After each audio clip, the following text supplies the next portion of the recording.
How's it going, saints? Today's devotion is going to be taken from the book of Jonah, chapter 2. We're going to read from verses 7 through verse 9. It says, "As my life was slipping away, I remembered the Lord, and my earnest prayer went out to you in your holy temple. Those who worship false gods turn their backs on all God's mercies." But verse 9, "But I will offer sacrifices to you with songs of praise. I will fulfill all my vows, for my salvation comes from the Lord alone." Then verse 10 says, "Then the Lord ordered the fish to spit Jonah out onto the beach." Now, we all know the story of Jonah.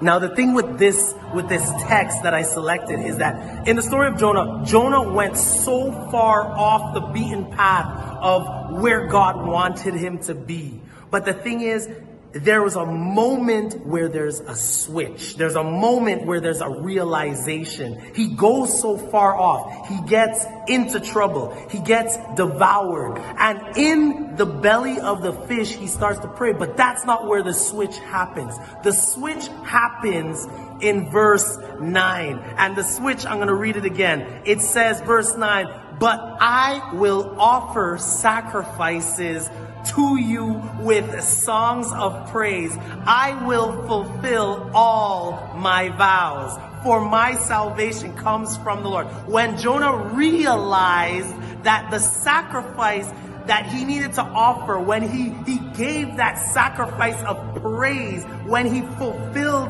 his first vow that he gave to Christ, when he fulfilled that, that's when the switch happened.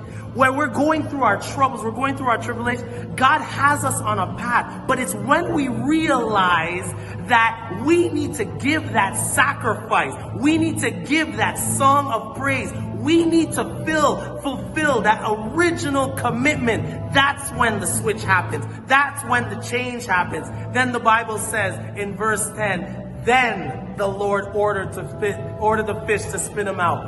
If you're wondering why the fish hasn't spit you out yet, it's because you haven't got to that point. It's because you haven't reached to that point of fulfillment of the vow that you had with Christ. If you want that fish to spit you out today, go back to the beginning and remember that vow you made to Christ. And when you fulfill that vow, that's when you will spit out. God bless and have a blessed Sabbath.